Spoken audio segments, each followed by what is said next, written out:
అంటే భగవద్గీతలో కృష్ణుడు ఆకాశం లాంటి విశాలమైన వాడు, సముద్రం అంతా లోతైన వాడు. అంతేకాని నేను పట్టిన కుందేటికి 3 కాళ్ళని చెప్పేవాడు కాదు. భగవంతుడు ప్రపంచంలో ఏ ప్రవక్త అయినా, ఏ మహాత్ముడైనా, ఏ అవతార పురుషుడైనా మీరు ఏ మార్గంలో మీరు తెక్కన శుద్ధిగా మీరు ఏ మార్గంలో ప్రయాణం చేసినా నన్నే పొందుతారు.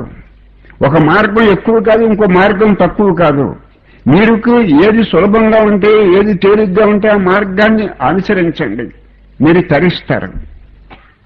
అంతేకాని ఈ మార్గంలో వెళ్ళే వాళ్ళే బాగుపడతారు, ఇంకో మార్గంలో వెళ్తే బాగుపడరని ఎవరు అంటే ఉన్నది ఒకటే వస్తువు, సద్వస్తువు, అది బ్రహ్మము, అది అంతటా ఉంది, అది నగ్న సత్యం. దానికి కొంతమంది నామరూపాలు ఏర్పరిచి దాని మీద దేవత బుద్ధి కల్పించి ఒక దేవత రూపంలో ఆరాధిస్తున్నారు. ఉన్న బ్రహ్మమునే, ఉన్నది ఒకటే వస్తువు, దాన్ని ఒక దేవత రూపంలో కుమారస్వామిని, వెంకటేశ్వర స్వామిని, ఇంకొక వస్తువుని ఏదో దేవత రూపంలో వస్తువుని ఆరాధిస్తున్నారు. ఏంటంటే రూపం లేని దాన్ని, నామం లేని దాన్ని మీద మీరు మనస్సుని నిలబెట్టలేరు.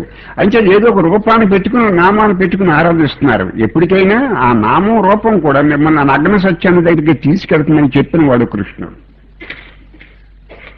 కృష్ణుడు ఎవరిని ఏమి బలవంతం చేయలేదు.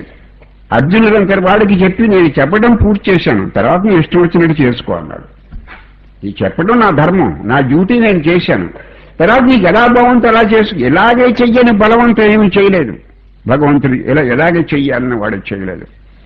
ఇంకేదంటే వాడు స్వయంగా నారాయణుడు, సర్వజ్ఞుడు, అంతటా వ్యాపించి ఉన్నటువంటి వాడు.